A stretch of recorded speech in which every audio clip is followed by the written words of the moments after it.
describe the difference between those traditional statistics that many of us are familiar with and the statistical analysis that we use for our quality improvement and patient safety projects, because there is some deviation there, and that's done through the use of control charts for that analysis. We also want to make sure that you're able to access and use the currently available resources, which there are quite a few, and also then prepare you to advocate for the inclusion of this type of analysis, this SPC analysis, and the work that you're doing at your institution with both residency and faculty development. And then lastly, we also want to make sure you're able to describe a control chart and the reason we use it in quality improvement and patient safety. So for QI best practices, if you do a literature review, you'll come up with quite a few things. It used to be it was much harder to find this information. It's more abundant now. But I always say the key takeaway are the 7 rules for engaging clinicians from Dr. Don Goldman at the IHI Open School for Improvement. And I would say if you're looking to build curriculum or enhance the curriculum that's already existing in your program, I would stick with these 7 key takeaways. Highlights being that you really want to emphasize improvement, not assurance. You need to be transparent about the business side of things as well if there are financial motivations, if there is that fiscal agenda at your institution. But remember that we need to ultimately relate it to the work that our trainees are doing and really drive the process from that patient safety, patient experience improvement perspective, while briefly touching upon fiscal agenda. And as we all know, this is now a common requirement for both our programs as well as at the ACGME institutional level, which is where someone like me comes into play. So with our 6 clear focus areas, we often think, well, it's just quality improvement and patient safety that this ties to, but teaming, which was formerly transitions of care, very much also folds into the same type of effort, right, when you're building a quality improvement and patient safety curriculum, as well as professionalism and supervision. So really we're talking about touching upon 5 of the 6 clear focus areas when you are building and implementing a true quality improvement patient safety curriculum with the support of statistical analysis. And from the EM perspective, this is also built into your common program requirements. So the ACGM is asking us to make sure that all of our residents and fellows have meaningful involvement in quality improvement initiatives of an interdisciplinary nature, utilizing true standardized methodology. So we're going to kind of take a deeper dive and step into that. When you're looking at building a curriculum, if you haven't yet, or maybe you have a skeleton frame but are working to enhance it, there are kind of 4 key components here, which is you want to make sure you have that foundational knowledge. Without that, you're not going very far. Provide those experiential opportunities for your learners so they can take what they've learned and apply it. You want to make sure you've also always kept that patient safety focus, as that can build into a lot of your quality improvement initiatives. And then it also gets buy-in from your trainees, right? That is an area where they want to make improvements too. And you want to ensure that you're utilizing valid methodology. So for each of those 4 areas within the slides, we kind of break it out further. We talk about things like didactic sessions and protected time when you're looking at building that foundational knowledge. When you're looking at projects, make sure that your residents are driving the initiatives. That's a great way to get involvement and buy-in from them, so it's truly meaningful. We talk about things like event reporting, and more recently, when it comes to patient safety, there's been more of a shift you'll see in some of the literature where we're trying to move away from M&M and do more of an adverse event analysis, which I think will take time, but there are resources for that. And then ultimately, we do have resources on this as well, the different types of methodology. So you may have heard of DMAIC, IHI Open School, Lean, Six Sigma. And Maegan, I'll hand this over to you. So a lot of the times what we get questions about is why do I need to learn a different type of statistic model for quality improvement? And it really comes down to the fact that QI versus more of our traditional research asks a different question. Often in traditional research, we're asking questions like, what is going on? We have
what's the point of creating a new order set if nobody ever uses it? So you track how often it's being used. And then finally, balancing measures is where we look at the overall system and make sure that by focusing on our quality improvement projects, such as improving length of stay, we're now not adversely affecting other groups. So now we're not reaching our STEMI goals, our stroke goals, etc. At the end of the day, we end up always getting some really nice fancy pictures and graphs, but in QI, they tend to look very different. On the left side of the screen, you're going to see things like Pareto charts, and most specifically, control charts, which is what our main focus is today, is what are the nuts and bolts of a control chart. They were initially started in the 1920s in manufacturing by Schuhart as well as Deming, Duran, etc. What they ultimately are doing is that they're tracking a process or a way that things move through a system over a period of time. We talk about both run charts as well as control charts. Run charts are a little bit different in the sense that they plot a measure or a metric over time, but your center line is a median. Control charts add another layer of statistical analysis by introducing things called upper control limits and lower control limits. And ultimately what those mean is that we have the center line, which is actually the mean of all your data points, not the median, as well as your upper control limit, which is 3 plus standard deviations, and then your lower control limit, which is 3 lower standard deviations. Again, your y-axis is always going to be the measure or outcome that you are tracking, and then the x is always going to be time. This is a great way for me to help visualize this. So what we are doing with control limits is basically taking our standard bell curve and flipping it on its side. So we expect whenever we have a process that roughly 68% of our data points are going to be in that first standard deviation above and below the mean, and that we don't want any points more than 3 standard deviations or over 99.7% of the time outside of that 3 plus and 3 minus statistical limit. This is actually where the whole idea of 6 sigma comes in. There's 6 standard deviations, so 3 above and 3 below. We always have different types of ways to find control charts. I have to have this printed up every time I run one. There's wonderful programs that will actually help you do this as you're doing your data. So when I talk about this, I say, get some help from phone or friends. When we're looking at a control chart, the next question is, what are you learning from it? The initial thing that you see is that once you've plotted your data points and you have your center line, that actually can tell you your baseline performance. So before you start any intervention, plotting this and knowing what is your process actually doing in real time currently before you decide to change it. And then the next thing we have to know is whether we have common cause or special cause. Common cause is the natural variability that we expect to see within a system. Every day there's a different number of people that show up at the emergency department, but we expect that to be within an average range. And that should be, when you plot it on a control chart, within your 3 standard limits up and down below. Special cause are overall points or trends that are falling outside the norm. An example of this would be, we have our standard range of number of people that come into our emergency department every day, but say there's like a massive snowstorm and all the roads are closed, well that day would probably be a special occurrence. It would be a special day that maybe everybody got to sleep a little bit and didn't see as many patients. Whenever there's only common cause present, so only the natural variation that we expect, our process is said to be in control. And then once we determine that our process is in control, we can then move on to asking what type of interventions are possible. To determine whether a special cause is present, we ask different rules. There's many different ways of doing this. There's IHI, they have 4 rules. GE has a number of rules. One of the most common, the one we're going to present here, is the Nelson's rules. There are 8 rules that look for specific points or trends that are outside that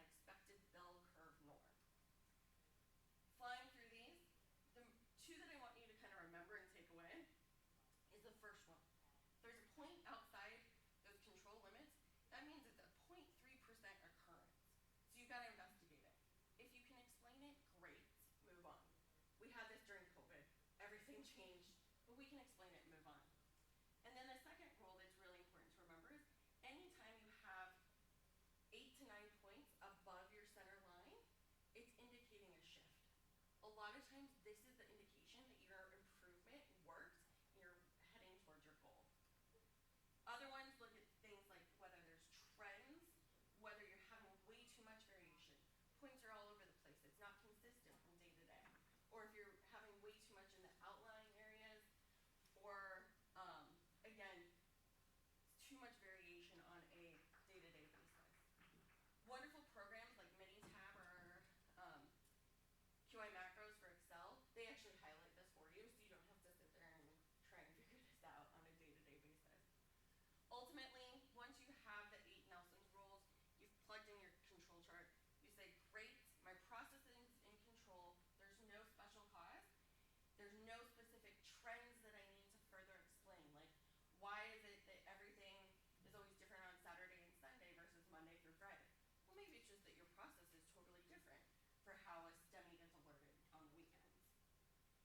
So, before you start any interventions, one thing that we always advocate for is actually doing a control chart.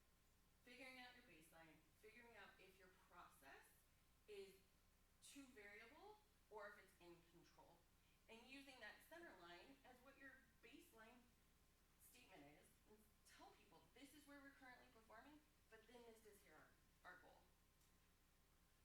As you go over time, you're going to continue to plot, and hopefully you get to this type of area where you have enough points above your initial center line that you're seeing a shift and you're moving in the right direction.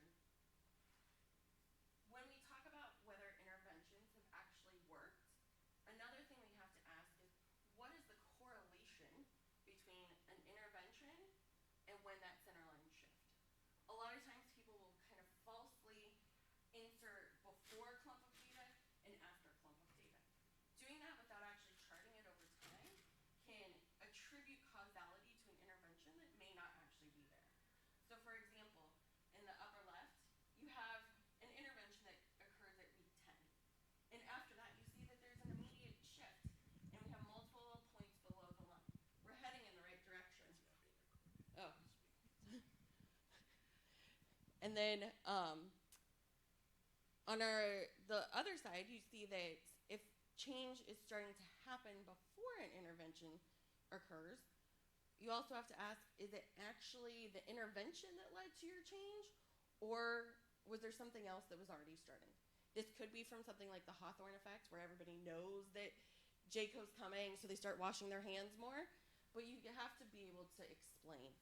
And then finally, the last time, sometimes an intervention or a change might happen several weeks after your intervention. And again, this could be because there is a slowness to uptake. People don't want to change. They don't want to use the new order set. But if you can explain it, great. If not, you have to ask yourself, did your intervention actually make a difference? And that's why also plotting your process measure to make sure whatever intervention you did is actually being used can help you decide if your intervention had an impact on your outcome. So to recap,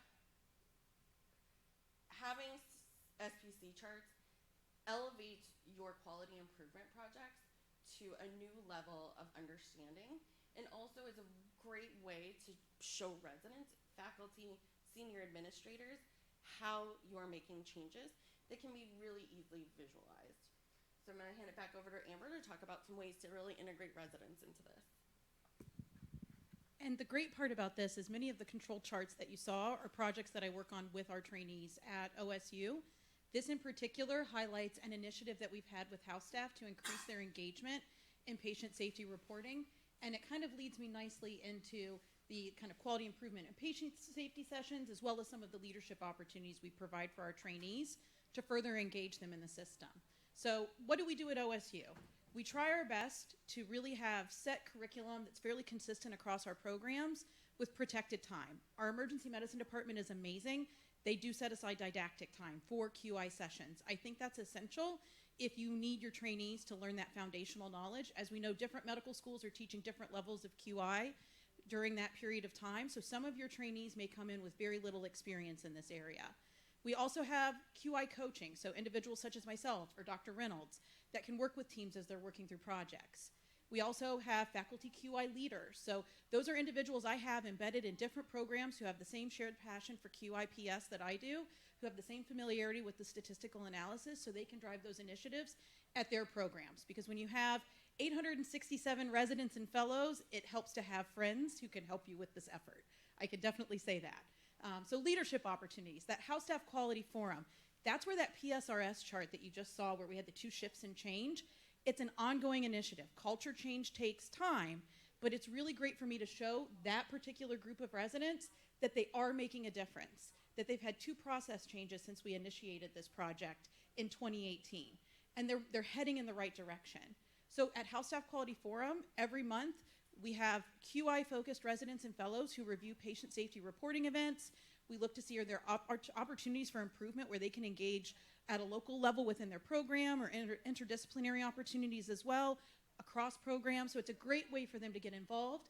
We also make sure we have a representative on our Sentinel Event Determination Committee, which is really important. You know, our trainees don't always get that Sentinel event exposure. If you're fortunate enough to have a minimal number of events at your institution, it's a very unknown process for trainees. They also have a very unique perspective as your frontline providers, and they have a key seat at that table at that committee. We also have been implementing some additional efforts with our clinical practice guidelines. Now we have our trainees from our various programs sit on those committee for revisions, right? Those different groups from the committee. And once again, they provide that unique perspective. They're engaging in the system at a higher level. And then they've got that added buy-in, right? Because they were involved from the very beginning. And then QI tools. This is really important because especially if they're new learners to this, the tools have to be easy for them to access. They have limited time outside of their clinical schedules to find a Gantt chart, find a fishbone diagram. So I make sure that it's very easily accessible for our trainees so they can get started with the tools instead of wasting time searching for the tools within our system. And then also we provide instructional documents. So, did you have a question? How do you do that? So I have a SharePoint site that's set up specifically for my trainees, and I've extracted the tools that are embedded in our OneSource page, kind of at an institutional level, and they literally log in, they click on one tab off to the left, and they're right there. And I provide instructions for each tool as well. So it's very straightforward. We ourselves use DMAIC at OSU as our kind of institutional methodology. So I have it by phase of DMAIC. So they know if they're defining the problem, they use the following tools. And they literally just click the hyperlink and download them. That's been a huge change for us because the OneSource page takes 5 clicks to get to the DMAIC page, right? Which then you have to find the tools. And I had a lot of house staff feedback on easy access. The SharePoint site seems to be the way to go. I had to get approval from our quality department, but if it encourages participation, you can get that approval and buy-in for sure. And when I create documents, you know, I partner with our clinical quality patient safety officer. I have a dotted line report to him from GME. And so he supports me as well when I'm creating guidance documents. So I have like a front and back, kind of quick and dirty, how do you do QI? What are your best practices? And also, what's the difference between Plan, Do, Study, Act, or PDSA, and DMAIC?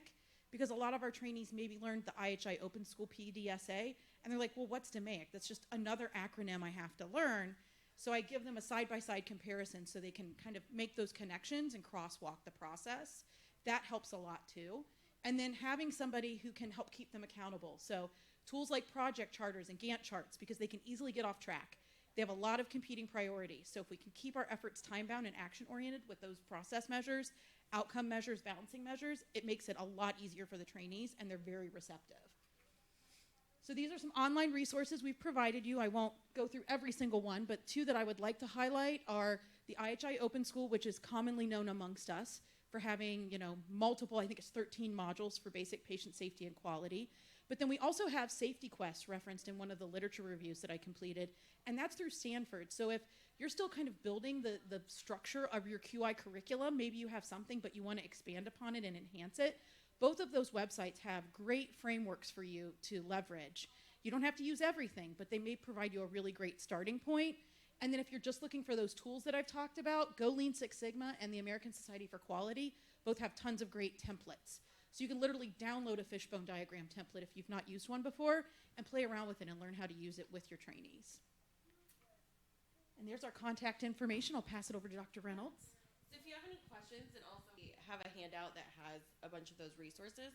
as well as just a 411 again on control charts and some of the ways to remember some of those tips we talked about. So, if you have any questions, love to take them. Otherwise, again, thank you for joining us in these last waning hours, and be safe getting back to your airports. So I walked in late. So are you guys actually educational people in the quality department at OSU? Yeah, so I am the director for quality and safety for the Department of Emergency Medicine, and I also lead all of our resident didactics as we're building a curriculum in order to get our residents kind of qualified for that ACGME milestone as well as our clear visits. Amber is one of my colleagues in the GME office. So we partner a lot together in a way to integrate our emergency medicine residents into the bigger quality and safety initiatives for the hospital. So you're not in the quality and safety office that's dedicated to GME. You're GME that's dedicated to quality and safety. Correct. Yes. I'm in a really interesting spot where I'm quality adjacent. I still meet with all of our senior quality managers, Right. and I have a dotted line report to their director as the chief quality patient safety officer.